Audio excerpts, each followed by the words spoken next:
நாம் ஜெபம் பண்ண வேண்டிய விதம். நீங்கள் ஜெபம் பண்ண வேண்டிய விதமாவது, பரமண்டலங்களில் இருக்கிற எங்கள் பிதாவே, உம்முடைய நாமம் பரிசுத்தப்படுவதாக, உம்முடைய ராஜ்யம் வருவதாக, உம்முடைய சித்தம் பரமண்டலத்திலே செய்யப்படுகிறது போல பூமியிலேயும் செய்யப்படுவதாக. எங்களுக்கு வேண்டிய ஆகாரத்தை இன்று எங்களுக்கு தாரும். எங்கள் கடனாளிகளுக்கு நாங்கள் மன்னிக்கிறது போல எங்கள் கடன்களை எங்களுக்கு மன்னியும். எங்களை சோதனைக்கு உட்பட பண்ணாமல் தீமை நின்று எங்களை ரட்சித்துக் கொள்ளும். ராஜ்யமும் வல்லமையும் மகிமையும் என்றென்றைக்கும் உம்முடையவைகளே. ஆமேன் என்பதே. மனுஷருடைய தப்பிதங்களை நீங்கள் அவர்களுக்கு மன்னித்தால் உங்கள் பரமபிதா உங்களுக்கும் மன்னிப்பார். மனுஷருடைய தப்பிதங்களை நீங்கள் அவர்களுக்கு மன்னியாதிருந்தால் உங்கள் பிதா உங்கள் தப்பிதங்களையும் மன்னியாதிருப்பார். எவ்வாறு ஜெபிக்க வேண்டும் என்று நமக்கு தெரியாது. நமது பலவீனங்களில் பரிசுத்த ஆவியானவர் நமக்கு உதவி புரிகிறார். ஜெபம் பண்ணும்போது ஜெபிக்க வேண்டிய வார்த்தைகளை இயேசு கிறிஸ்து நமக்கு கற்றுத்தருகிறார். நீங்கள் ஜெபிக்க வேண்டிய விதமாவது என்று தமது உபதேசத்தில் முன்னுரையை கூறுகிறார். நாம் ஜெபிக்கும் போது இந்த வார்த்தைகளை மாத்திரமே பயன்படுத்த வேண்டும் என்னும் நியதி இல்லை. ஜெப வார்த்தைக்கு கட்டுப்பாடு எதுவும் இல்லை. ஜெபத்தில் நமது பயபக்தியை கர்த்தருக்கு வெளிப்படுத்த வேண்டும். நமது உள்ளத்தின் எண்ணங்களை அவருக்கு மனத்தாழ்மையோடு அறிவிக்க வேண்டும். நமது தேவைகளை வாஞ்சையோடு கர்த்தரிடத்தில் விண்ணப்பங்களாக ஏறெடுக்க வேண்டும்.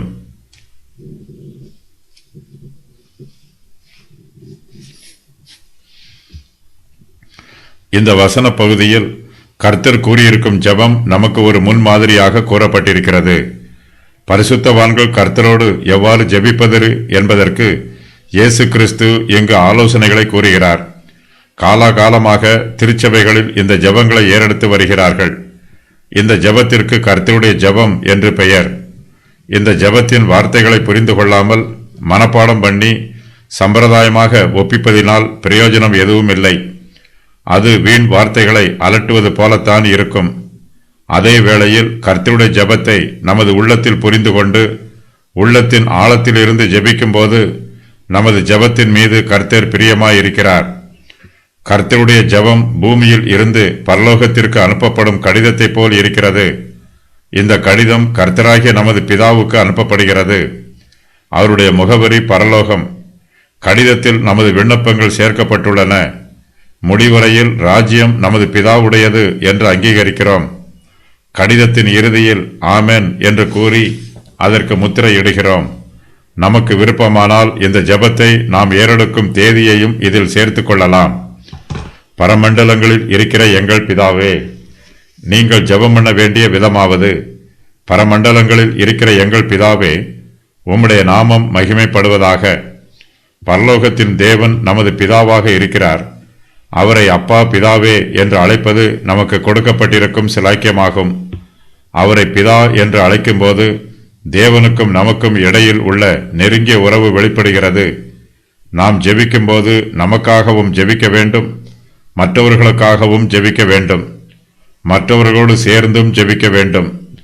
நமது ஜெபத்தை தேவனிடத்தில் மாத்திரமே ஏறெடுக்க வேண்டும். பரிசுத்தவான்களிடமோ தூதர்களிடமோ ஜெபிக்க கூடாது. தேவனை எவ்வாறு அழைக்க வேண்டும் என்று இயேசு கிறிஸ்து நமக்கு உபதேசிக்கிறார். தேவனை பரமண்டலங்களில் இருக்கிற எங்கள் பிதாவே என்று அழைக்க வேண்டும். அப்போது அவருடைய கிருபாசன தண்டையில் தைரியமாக சேரக்கூடிய சிலாக்கியத்தை நாம் பெற்றுக்கொள்கிறோம். அவரை பிதா என்று அழைப்பது அவரை மகிமைப்படுத்தும் நாமமாகும். அவர் பரலோகத்தில் பிதாவாக இருக்கிறார். கர்த்தரை பரமண்டலங்களில் இருக்கிற பிதாவே என்று அழைப்பதற்கு பதிலாக பரமண்டலங்களில் இருக்கிற எங்கள் பிதாவே என்று அழைக்க வேண்டும். தேவனை பிதாவே என்று அழைக்கும்போது தேவனுக்கு அது பிரியமாக இருக்கிறது. நமது உள்ளத்திற்கும் அது மகிழ்ச்சியை தருகிறது. இயேசு கிறிஸ்து தமது ஜெபத்தில் தேவனை பிதாவே என்று அழைக்கிறார். அவர் நமது பிதாவாக இருக்கிறபடியினால் நமது பலவீனங்களின் நிமித்தம் அவர் நமக்காக பரிதபிக்கிறார். தகப்பன் தன் பிள்ளைகளுக்கு இறங்குகிறது போல கர்த்தர் தமக்கு பயந்தவர்களுக்கு இறங்குகிறார். ஒரு மனுஷன் தனக்கு ஊழியம் செய்கிற தன்னுடைய குமாரனை கடாட்சிக்கிறது போல கர்த்தர் நம்மை கடாட்சிக்கிறார், பாதுகாக்கிறார். நமது கிரியைகள் குறைபாடு உள்ளவைகளாக இருந்தாலும் நமது பரலோக பிதா அவற்றை திருத்துகிறார். நம்மை ஆசீர்வதிக்கிறார். நன்மையான சகல ஈவுகளையும் நமக்கு கிருபையாக தருகிறார். உங்களில் தகப்பனாய் இருக்கிற ஒருவனிடத்தில் மகன் அப்பம் கேட்டால் அவனுக்கு கல்லை கொடுப்பானா? மீனை கேட்டால் மீனுக்கு பதிலாய் பாம்பை கொடுப்பானா? அல்லது முட்டையை கேட்டால் அவனுக்கு தேளை கொடுப்பானா? பொல்லாதவர்களாகிய நீங்கள் உங்கள் பிள்ளைகளுக்கு நல்ல ஈவுகளை கொடுக்க அறிந்திருக்கும் போது பரம பிதாவானவர் தம்மிடத்தில் வேண்டிக் கொள்ளுகிறவர்களுக்கு பரிசுத்த ஆவியை கொடுப்பது அதிக நிச்சயம் அல்லவா? தேவன் நமக்கு தேவையான எல்லா நல்ல ஈவுகளையும் குறைவில்லாமல் நிறைவாக தருகிறார். நம்முடைய பாவங்களுக்கு மனம் வருந்தி தேவனுடைய கிருபையை எதிர்பார்த்து வர வேண்டும். கெட்ட குமாரன் புத்தி தெளிந்து மறுபடியுமாக தன் தகப்பனிடம் மனந்திருந்தி பணிவுடன் வந்தது போல நாமும் நமது பரலோக பிதாவிடம் மனந்திருந்தி வர வேண்டும். நமது பரலோக பிதா அன்புள்ளவர், கிருபையுள்ளவர். நமது தப்பிதங்களை மன்னிக்கிறவர், நம்மை அன்போடு ஏற்றுக்கொண்டு ஆதரிக்கிறவர். நமது தேவன் பரலோக பிதாவாக இருக்கிறார். அவர் பரலோகத்தில் இருக்கும் பிதா. வானம் அவருக்கு சிங்காசனம். ஆயினும் வானத்தினால் அவரை அடைத்து வைக்க முடியாது. அவர் எல்லா இடத்திலும் நிறைந்திருக்கிறார். கர்த்தர் வானங்களில் தமது சிங்காசனத்தை ஸ்தாபித்திருக்கிறார். அவருடைய ராஜரீகம் சர்வத்தையும் ஆளுகிறது. அவருடைய சிங்காசனம் வானத்தில் இருந்தாலும் அவருடைய பிள்ளைகளாகிய நமக்கு கர்த்தருடைய சிங்காசனம் கிருபாசனமாக இருக்கிறது. நாம் அந்த கிருபாசனத்தை நோக்கித்தான் ஜெபிக்கிறோம்.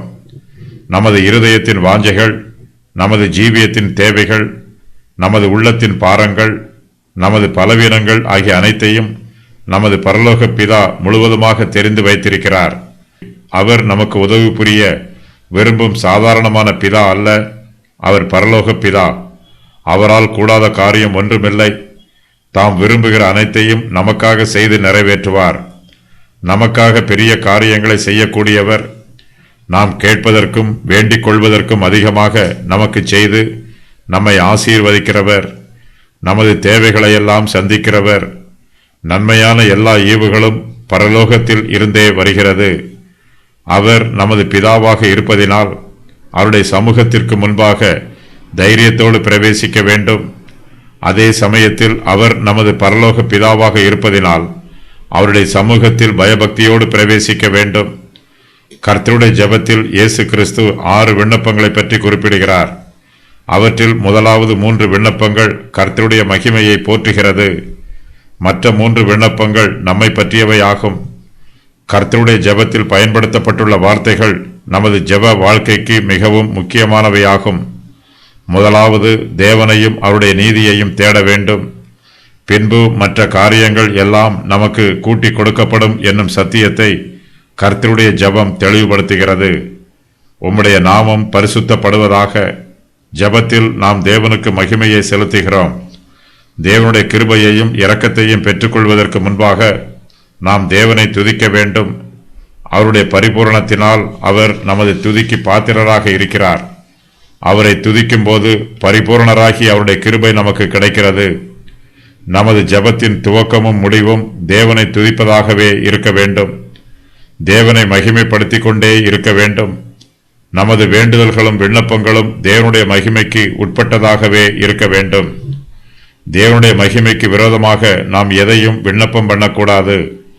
நம்முடைய அன்றன்றுள்ள அப்பத்தை தந்து நம்முடைய பாவங்களை மன்னித்து, பிதாவே உம்முடைய நாமத்தை மகிமைப்படுத்தும் என்று நாம் ஜெபிக்க வேண்டும். எல்லா ஆசீர்வாதங்களும் தேவனிடத்தில் இருக்கிறது. அவர் மூலமாகவே நமக்கு வருகிறது. எல்லா ஆசீர்வாதங்களும் அவருக்கு உரியது, அவருக்காக உள்ளது. ஜெபத்தில் நமது சிந்தனைகளும் வார்த்தைகளும் தேவனை துதிக்க வேண்டும் என்னும் பிரதான நோக்கத்துடனே வெளிவர வேண்டும். நமது ஜெபத்தில் தேவனுடைய நாமத்தை பயன்படுத்துவதற்கு வாஞ்சிக்க வேண்டும். தேவன் தாமே தம்மை நமக்கு வெளிப்படுத்தி இருக்கிறார். அவரை நாம் பரிசுத்தப்படுத்த வேண்டும். அவர் தாமே தமது நாமத்தை பரிசுத்தப்படுத்துகிறவர். அவர் தம்மை பரிசுத்தப்படுத்தும் போது நாமும் அவரை மகிமைப்படுத்த வேண்டும். பிதாவே, உமது நாமம் பரலோகத்தில் மகிமைப்படுவதாக. உமது நன்மையையும் மேன்மையையும் மகிமைப்படுத்தும். உமது கிருபையும் ராஜரீகமும் மகிமைப்படுவதாக என்று பரிசுத்தமான வார்த்தைகளை நமது ஜெபங்களில் பயன்படுத்த வேண்டும். பரமண்டல ஜெபத்தில் கூறப்பட்டிருக்கிற அம்சங்கள்: உறவு, எங்கள் பிதாவே; அங்கீகாரம், பரமண்டலங்களில் இருக்கிறவர்; போற்றுதல் உம்முடைய நாமம் பரிசுத்தப்படுவதாக, எதிர்பார்ப்பு உம்முடைய ராஜ்யம் வருவதாக, பொருத்தனை உம்முடைய சித்தம் செய்யப்படுவதாக, முழு உலகத்திற்கும் பூமியிலே உறுதி பரலோகத்திலே செய்யப்படுகிறது போல விண்ணப்பம் எங்களுக்கு தாரும். நிச்சயம் இன்று தேவை எங்களுக்கு வேண்டிய ஆகாரம். தவறுக்கு வருந்துதல் எங்களுக்கு மன்னியும். கடமை எங்கள் கடன்கள், மன்னிப்பு நாங்கள் மன்னிக்கிறது போல அன்பும் இரக்கமும் எங்கள் கடனாளிகள். வழி நடத்துதல் வழி நடத்தும். பாதுகாப்பு சோதனைக்கு உட்பட பண்ணாமல். ரட்சிப்பு எங்களை ரட்சித்துக் கொள்ளும். நீதி தீமையை நின்று. விசுவாசம் ராஜ்யம் உம்முடையது. தாழ்மை வல்லமையும் உம்முடையது. பக்தி மகிமையும் உம்முடையது. நித்தியம் என்றென்றைக்கும் உறுதிப்பாடு. ஆமேன். பரமண்டல ஜெபத்தில் முதல் 3 விண்ணப்பங்கள் கர்த்தரை பற்றியவை. இறுதியில் வரும் 4 விண்ணப்பங்கள் மனுஷனை பற்றியவை. விசுவாசிகள் தேவனுடைய ராஜ்யம் பூமிக்கு வர வேண்டும் என்றும் கிறிஸ்துவின் 2ஆம் வருகைக்காகவும் ஜெபம் பண்ண வேண்டும். உம்முடைய ராஜ்யம் வருவதாக, உம்முடைய ராஜ்யம் வருவதாக. உம்முடைய சித்தம் பரமண்டலத்திலே செய்யப்படுகிறது போல பூமியிலேயும் செய்யப்படுவதாக. பரலோக ராஜ்யம் சமீபத்திருக்கிறது என்று இயேசு கிறிஸ்து ஏற்கனவே பிரசங்கம் பண்ணி இருக்கிறார். அந்த உபதேச வார்த்தைகளை நமது ஜெபத்தில் ஏறெடுக்கிறோம். நமது பரலோக பிதாவின் ராஜ்யம் சமீபத்திருக்கிறது. அவர் பரலோகத்தில் இருக்கிறார். அந்த பரலோக ராஜ்யம் பூமிக்கு வருவதாக என்று நாம் ஜெபிக்க வேண்டும். நாம் இந்த ஜெப வார்த்தைகளை கூறும்போது நமது இருதயம் இதை வாஞ்சிக்க வேண்டும். இருதயத்தின் சிந்தனைகள் பரலோக ராஜ்யம் வரவேண்டும் என்று பிரதிபலிக்க வேண்டும். இதோ சீக்கிரமாக வருகிறேன் என்று இயேசு கிறிஸ்து வாக்கு பண்ணி இருக்கிறார். சீக்கிரம் வாரும் ஆண்டவரே என்று நாம் அவரை அன்புடன் அழைக்க வேண்டும். நமக்கு வாக்கு பண்ணப்பட்டிருக்கும் சத்தியங்கள் ஒருபோதும் அழிந்து போவதில்லை. நாம் அந்த வாக்குத்தத்தம் நிறைவேற வேண்டும் என்று ஜெபிக்கும் போது நமது உள்ளம் அந்த வாக்குத்தத்தத்தை வாஞ்சிக்கிறது. ஜெபத்தில் இந்த வார்த்தைகளை நாம் கூறும்போது அவருடைய ராஜ்யம் விரைவில் வர வேண்டும் என்று விரும்புகிறோம். நமது ஜெபத்தை கேட்டு கர்த்தர் சீக்கிரம் வருவார். உம்முடைய சித்தம் செய்யப்படுவதாக, தேவனுடைய ராஜ்யம் வருவதாக என்று ஜெபிக்கும் போது அவருடைய பிரமாணங்களுக்கு கீழ்ப்படிய நாம் ஆயத்தமாக இருக்க வேண்டும். தேவனுடைய ராஜ்யத்தின் எல்லா நீதிகளுக்கும் ஒழுங்குகளுக்கும் சட்டங்களுக்கும் பிரமாணங்களுக்கும் கீழ்ப்படிய நம்மை ஒப்புக்கொடுக்க வேண்டும். நாம் இயேசு கிறிஸ்துவை ராஜா என்று அழைத்து அவருடைய கட்டளைக்கு கீழ்ப்படியவில்லை என்றால் நாம் பரிதபிக்கப்படத்தக்கவர்களாக இருப்போம். தேவனுடைய ராஜ்யம் வர வேண்டும் என்று ஜெபிக்கிறவர்கள் அவருடைய சித்தத்தை செய்வதற்கு ஆயத்தமாக இருக்க வேண்டும். இயேசு கிறிஸ்துவின் சித்தத்தை நிறைவேற்றாமல் அவரை வாரும் என்று அழைப்பதினால் நமக்கு ஒரு பிரயோஜனமும் இல்லை. அவருடைய ராஜ்யம் வரும்போது அவர் நம்மை ஆளுகை செய்வார். நமது ஜீவியத்தின் எல்லா பகுதியையும் அவர் ஆளுகை செய்ய வேண்டும் என்று நாம் ஜெபிக்க வேண்டும்.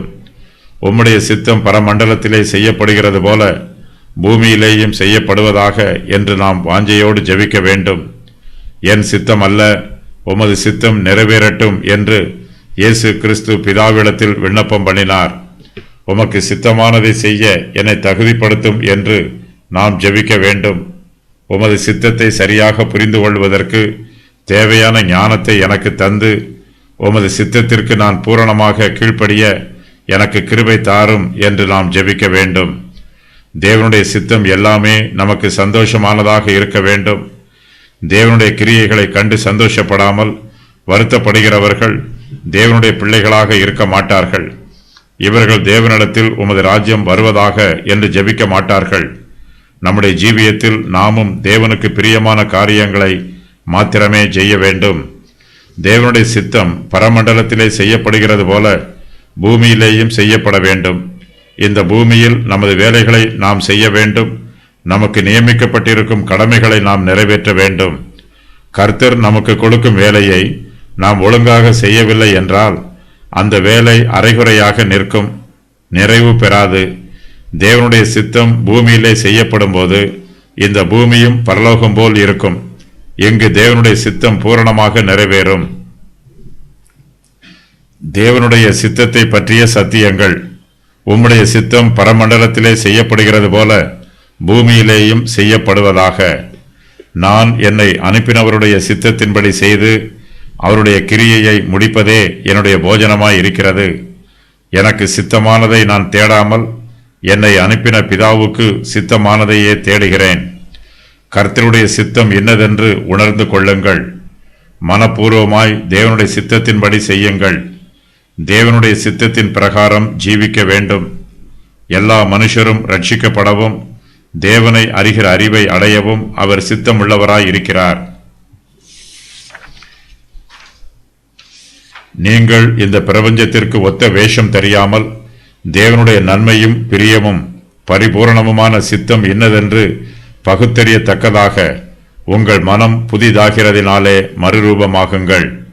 நீங்கள் பரிசுத்தம் உள்ளவர்களாக வேண்டும் என்பதே தேவனுடைய சித்தமாய் இருக்கிறது. நீங்கள் என்னிலும் என் வார்த்தைகள் உங்களிலும் நிலைத்திருந்தால் நீங்கள் கேட்டுக்கொள்வது எதுவோ அது உங்களுக்கு செய்யப்படும். எங்களுக்கு வேண்டிய ஆகாரத்தை இன்று எங்களுக்கு தாரும். நமது ஆவிக்குரிய ஜீவியம் இந்த உலகத்தில் ஆரோக்கியமாக இருப்பதற்கு நமது இயற்கையான ஜீவியமும் ஆரோக்கியமாக இருக்க வேண்டும். ஆகையினால் தேவனுடைய மகிமை, ராஜ்யம், சித்தம் ஆகியவற்றிற்காக ஜெபித்த பின்பு நாம் இந்த பூமியில் ஜீவிப்பதற்கு தேவையான ஆகாரங்களுக்காகவும் ஜெபிக்க வேண்டும். ஆகாரத்திற்காக ஜெபிக்கும் போது தினமும் நமக்கு மிகப்பெரிய விருந்து கிடைக்க வேண்டும் என்று எதிர்பார்க்கக்கூடாது. பெருந்தீனி உண்பது நமது சரீரத்திற்கு தீங்கு விளைவிக்கும். ஆகாரத்தை நமக்கு தருமாறு தேவனிடத்தில் விண்ணப்பம் பண்ணும்போது நமது ஜீவியம் உழைக்கக்கூடியதாகவும் கண்ணியமுள்ளதாகவும் இருக்க வேண்டும். ஒவ்வொரு நாளும் அன்றன்று தேவையான ஆகாரத்திற்காக ஜெபிக்க வேண்டும். நாளை தினத்தை குறித்து கவலைப்படக்கூடாது. நாளைய தினம் தன்னுடையவைகளுக்காக கவலைப்படும். அந்தந்த நாளுக்கு அதின் பாடு போதும். ஒவ்வொரு நாளும் நமது ஆகாரத்திற்காக ஜெபிக்கும் போது நமது அன்றாட தேவைகளுக்காக தேவனுடைய கிருபையையும் பராமரிப்பையும் நாம் சார்ந்து நிற்கிறோம். நமக்கு வேண்டிய ஆகாரத்தை தருமாறு தேவனிடத்தில் பணிவோடு விண்ணப்பம் பண்ண வேண்டும். தேவனுடைய இரக்கத்திற்காக அவரிடத்தில் கெஞ்ச வேண்டும். நமக்காக மாத்திரமல்லாமல் நம்மை சார்ந்திருக்கிறவர்களுக்காகவும் ஜெபிக்க வேண்டும். நாம் புசித்து திருப்தியாக இருக்கும்போது நம்மை சார்ந்திருப்பவர்கள் பசியோடு இருப்பது நல்லதல்ல. தரித்திரரையும் தேவை உள்ளவர்களையும் நாம் நினைவு கூற வேண்டும். நம்மால் முடிந்த அளவிற்கு அவர்களுக்கு உதவி புரிய வேண்டும். ஒவ்வொரு நாளும் நமது தேவைகளை சந்திக்குமாறு தேவனிடத்தில் விண்ணப்பம் பண்ணும்போது நமது ஆத்மாவையும் தேவனிடத்தில் உள்ள நமது விசுவாசத்தையும் புதுப்பிக்கிறோம்.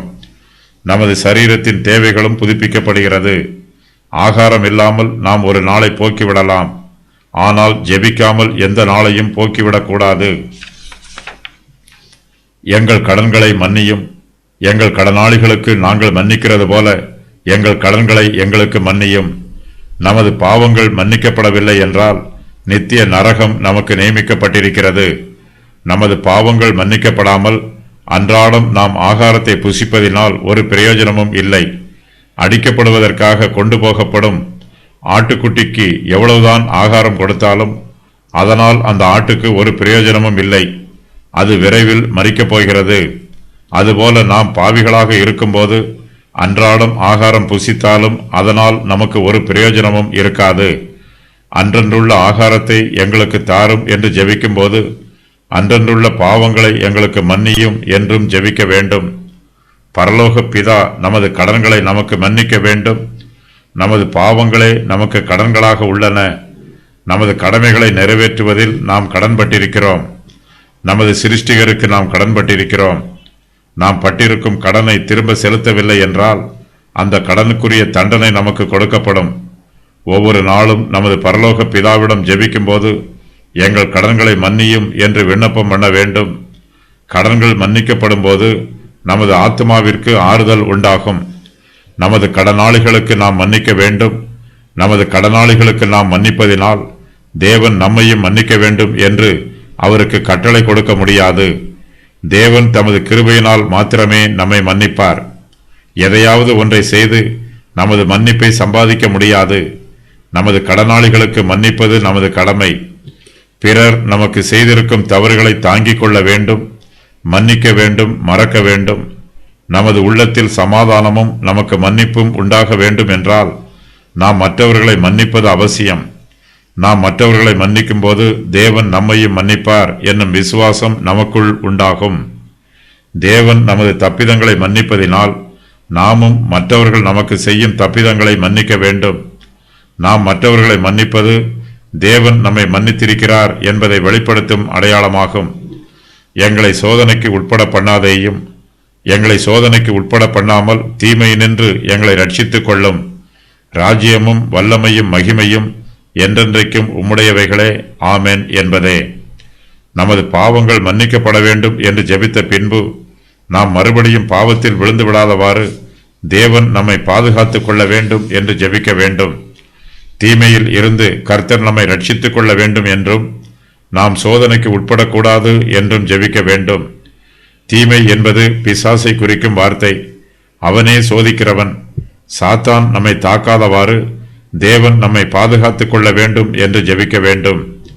தீமையான காரியங்களில் இருந்தும் தேவன் நம்மை பாதுகாக்க வேண்டும். தீமையான காரியம் என்பது பாவ காரியங்களாகும். தேவன் தீமையை வெறுக்கிறார். சாத்தானோ தீமையை விரும்புகிறான்.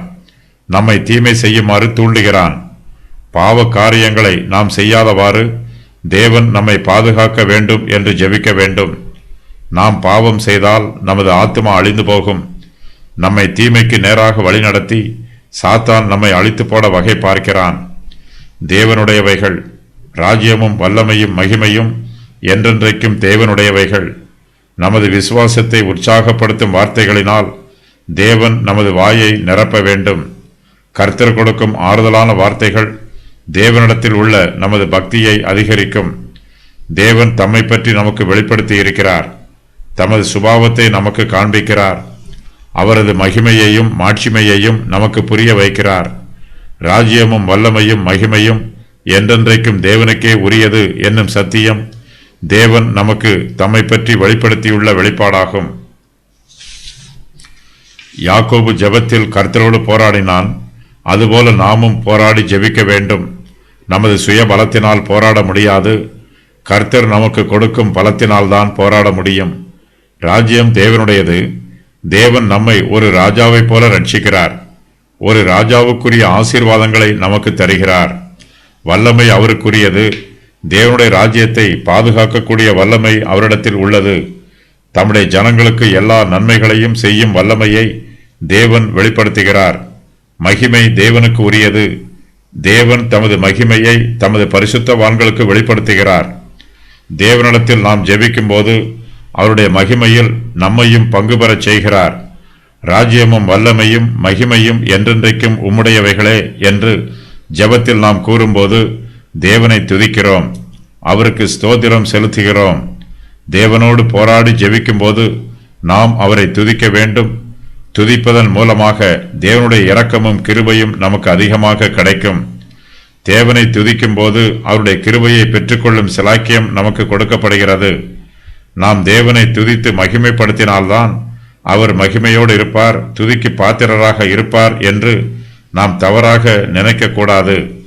நாம் தேவனை துதித்தாலும் துதிக்காவிட்டாலும் அவர் துதிக்கு பாத்திரராகவே இருக்கிறார்.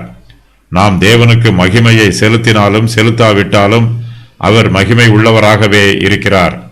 தேவதூதர்கள் எல்லாம் கர்த்தரை துதிக்கிறார்கள். ஏனெனில் அவர் எல்லோருடைய துதிக்கும் பாத்திரராக இருக்கிறார். பரலோகத்தில் எப்போதுமே தேவனை துதிக்கும் சத்தம் உண்டாயிருக்கும். கர்த்தரை துதிப்பதினால் பரலோகம் சந்தோஷமடைகிறது. பரலோகத்திற்கு போகிறவர்கள் இந்த பூமியிலே பரலோகத்தின் ஆசீர்வாதங்களை அனுபவிக்க வேண்டும். நாம் தேவனை துதிக்கும் போது பரலோகத்தில் உண்டாகும் சந்தோஷத்தை இந்த பூமியிலேயும் அனுபவிக்கலாம். பரலோகத்திற்கு செல்லும் பாதை இந்த பூமியிலேயே ஆரம்பமாகிறது. நாம் எவ்வளவுதான் கர்த்தரை துதித்தாலும் நம்மால் போதுமான அளவு அவரை துதிக்க முடியாது. அவரை துதிப்பதில் நாம் குறைவுள்ளவர்களாகவே இருப்போம். ஏனெனில் அவர் அந்த அளவுக்கு துதிகளுக்கு பாத்திரராக இருக்கிறார். மகிமை என்றென்றைக்கும் தேவனுக்கு உரியது என்று கூறி நாம் துதிக்க வேண்டும். நித்திய காலமாக அவர் துதிக்கப்படத்தக்கவராக இருக்கிறார். நாமும் இம்மையிலும் மறுமையிலும் அவரை துதிக்கும் சிலாக்கியத்தை பெற்றுக்கொள்ள வேண்டும். நானோ எப்பொழுதும் நம்பிக்கொண்டிருந்து மேன்மேலும் உம்மை துதிப்பேன் என்று சங்கீதக்காரன் பாடுகிறான். ஆமென். நமது ஜெபத்தின் முடிவில் ஆமென் என்று கூறுகிறோம்.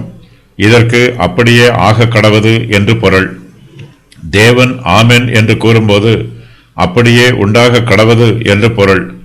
ஜெபத்தில் நாம் ஆமென் என்று கூறும்போது நமது விண்ணப்பங்களையும் வேண்டுதல்களையும் ஒருமித்து கூறுகிறோம். நாம் ஜெபத்தில் கேட்டதை ஆமென் என்று கூறி உறுதி பண்ணுகிறோம். ஆமென் என்று கூறும்போது நமது உள்ளத்தில் சந்தோஷமும் விசுவாசமும் பொங்கி எழும்ப வேண்டும். கர்த்தர் நமது ஜெபத்திற்கு முழுமையாக பதில் கொடுப்பார் என்று விசுவாசிக்க வேண்டும். ஆமென் என்று கூறியவுடன் நமது ஜெபத்திற்கு பதில் கிடைத்தது போன்ற உணர்வு நமது உள்ளத்தில் உண்டாக வேண்டும். நாங்கள் மன்னிக்கிறது போல கர்த்தருடைய ஜெபத்தில் கூறப்பட்டிருக்கும் இந்த வார்த்தைகளை யூதர்கள் தங்கள் ஜெபங்களில் பயன்படுத்துகிறார்கள். ஆனால் அவர்கள் எங்கள் கடனாளிகளுக்கு நாங்கள் மன்னிக்கிறது போல என்னும் வாக்கியத்தை பயன்படுத்துவதில்லை. இயேசு கிறிஸ்து இந்த வாக்கியத்தை தமது ஜெபத்தில் சேர்த்து அதற்கான காரணத்தையும் குறிப்பிடுகிறார். நாம் மற்றவர்களை மன்னிப்பது தேவையானது, முக்கியமானது. தேவன் நம்மை மன்னிக்கும் போது நாமும் மற்றவர்களை மன்னிக்க வேண்டும் என்று விரும்புகிறார். நாம் தேவனிடத்தில் மன்னிப்புக்காக ஜெபிக்கும் போது நாம் மற்றவர்களை மன்னித்திருக்கிறோம் என்னும் நல் மனச்சாட்சி நமக்குள் இருக்க வேண்டும். நாம் மற்றவர்களை மன்னிக்காமல் தேவன் நம்மை மன்னிக்க வேண்டும் என்று எதிர்பார்ப்பது முறையல்ல. நமது தப்பிதங்கள் மன்னிக்கப்படும். மனுஷருடைய தப்பிதங்களை நீங்கள் அவர்களுக்கு மன்னித்தால் உங்கள் பரமபிதா உங்களுக்கும் மன்னிப்பார். நமது தப்பிதங்கள் மன்னிக்கப்படுவதற்கு நாம் மற்றவருடைய தப்பிதங்களை மன்னிப்பது மாத்திரமே தேவையான நிபந்தனை என்று கூற முடியாது. ஏனெனில் நமது பாவங்கள் மன்னிக்கப்படுவதற்கு மனம் திருந்துதல், விசுவாசம், கீழ்ப்படிதல் ஆகியவையும் தேவை. ஒருவன் தன் சகோதரனுடைய தப்பிதங்களை மன்னித்தால் அவன் தன் தப்பிதங்களுக்காக தேவனிடத்தில் மனம் வருந்துவான். நமக்கு மற்றவர்கள் காயம் உண்டாக்கும் போது அதன் வேதனை எப்படி இருக்கும் என்று நமக்கு தெரியும். அதுபோல நாம் தேவனுக்கு விரோதமாக பாவம் செய்யும் போது அவருடைய மனது எவ்வாறு காயப்படும் என்பதையும் நாம் புரிந்து கொள்வோம். ஒருவர் நமக்கு விரோதமாக வேண்டுமென்றே காயம் உண்டாக்காமல் கைப்பிசகாக எதிர்பாராத விதமாக காயம் உண்டாக்கினால் அந்த நபரை உடனே மன்னித்து விட வேண்டும். தெரிந்தே காயப்படுத்தியவரை கூட அவர் ஏதோ தெரியாமல் காயப்படுத்தி விட்டார் என்று நினைத்து அந்த துயர சம்பவத்தை நாம் மன்னித்து மறந்துவிட வேண்டும். கர்த்தர் நம்மை மன்னிக்க வேண்டும் என்று எதிர்பார்க்கிறோம். நாம் மற்றவர்களை மன்னிக்க வேண்டும் என்று கர்த்தர் எதிர்பார்க்கிறார். நாம் சுகமாக வாழ வேண்டும் என்று விரும்புகிறோம். மற்றவர்கள் சுகமாக வாழ நாம் விரும்ப வேண்டும் என்று கர்த்தர் எதிர்பார்க்கிறார். நமக்கு விரோதமாக தீங்கு செய்தவர்களுக்கு வேறு ஏதாவது ஒரு வழியில் தீங்கு வந்து அவர்கள் கஷ்டப்பட்டால் நாம் அவர்களுடைய கஷ்டத்தில் சந்தோஷப்படக்கூடாது. நம்மால் முடிந்த நல்ல உதவிகளை அவர்களுக்கு செய்ய முன்வர வேண்டும். அவர்கள் நம்மோடு ஒப்புரவாகி நட்புடன் பழக விரும்பினால் அவர்களை சிநேகிதர்களாக ஏற்றுக்கொள்ள நாம் ஆயத்தமாக இருக்க வேண்டும். நமது தப்பிதங்கள் மன்னிக்கப்படாது. மனுஷருடைய தப்பிதங்களை நீங்கள் அவர்களுக்கு மன்னியாதிருந்தால் உங்கள் பிதா உங்கள் தப்பிதங்களையும் மன்னியாதிருப்பார். கர்த்தர் நம்முடைய பாவங்களை மன்னிப்பதற்கு நாம் மனம் திருந்த வேண்டும். கர்த்தரை விசுவாசிக்க வேண்டும். மறுபடியும் பாவம் செய்யாதவாறு நம்மை காத்துக்கொள்ள வேண்டும். ஆயினும் நம்முடைய பாவங்கள் மன்னிக்கப்படுவதற்கு இந்த நிபந்தனைகள் மாத்திரம் போதுமானவை அல்ல. நாம் மற்றவர்களுடைய தப்பிதங்களையும் மன்னிக்க வேண்டும். அவர்களுக்கு நாம் மன்னியாதிருந்தால் கர்த்தரும் நம்முடைய தப்பிதங்களை நமக்கு மன்னிக்க மாட்டார். நாம் எவ்வளவுதான் கிருபை உள்ளவர்களாக இருந்தாலும், அன்புள்ளவர்களாக இருந்தாலும், தான தர்மங்களை செய்தாலும் மற்றவர்களை மன்னிக்கும் சுபாவம் நம்மிடத்தில் இல்லை என்றால் நாம் குறைவுள்ளவர்களாகவே இருப்போம். இப்படிப்பட்டவர்கள் தங்களுடைய தப்பிதங்களை தேவன் நமக்கு மன்னிப்பார் என்று எதிர்பார்க்க கூடாது. மற்றவர்களை மன்னிக்கவில்லை என்றால் அந்த குற்ற உணர்வோடுதான் தேவனிடத்தில் ஜெபிப்போம். தேவனுடைய இரக்கங்களை பெற்றுக்கொள்ளுகிறவர்கள் மற்றவர்களுக்கும் இரக்கம் காண்பிக்க வேண்டும். மற்றவர்கள் மீது நாம் கோபத்தை வைத்துக்கொண்டு தேவனிடத்தில் ஜெபித்தால் தேவனும் நமக்கு தமது கோபத்தை வெளிப்படுத்தலாம். கோபத்தோடு ஏறெடுக்கப்படும் ஜெபம் விஷத்தன்மை உடையது. கர்த்தர் நமக்கு மற்றவர்களை மன்னிக்கும் தாளந்துகளை கொடுத்திருக்கிறார். அதை நாம் பயன்படுத்த வேண்டும். கர்த்தர் கொடுக்கும் தாளந்துகளை பயன்படுத்தாதவர்கள் கர்த்தருக்கு கடனாளிகளாகவே இருக்கிறார்கள். நாம் கர்த்தருக்கு கடன்பட்டிருக்கும் போது எங்களுடைய கடன்களை மன்னியும் என்று ஜெபிக்கிறோம். மற்றவர்கள் நமக்கு கடன்பட்டிருக்கும் போது அவர்களுடைய கடன்களை நாம் மன்னிக்காவிட்டால் கர்த்தர் நமது கடன்களை மன்னிக்க மாட்டார். இயேசு கிறிஸ்து இந்த உலகத்திற்கு சமாதானம் பண்ணுகிறவராக வந்திருக்கிறார். அவர் சமாதான பிரபு. மனுஷனை தேவனோடு ஒப்புரவாக்குவது இயேசு கிறிஸ்துவின் ஊழியம். அதே சமயத்தில் நம்மை ஒருவரோடொருவர் ஒப்புரவாக்கி நமக்குள் சமாதானத்தை உண்டு பண்ணும் ஊழியத்தையும் அவர் செய்கிறார். இயேசு கிறிஸ்துவின் சமாதான ஊழியத்திற்கு நாம் முக்கியத்துவம் தர வேண்டும். இந்த உன்னதமான ஊழியத்தில் நாமும் பங்கு பெற வேண்டும். இயேசு கிறிஸ்து முக்கியம் என்று நினைப்பதை நாம் அசட்டை பண்ணிவிடக்கூடாது.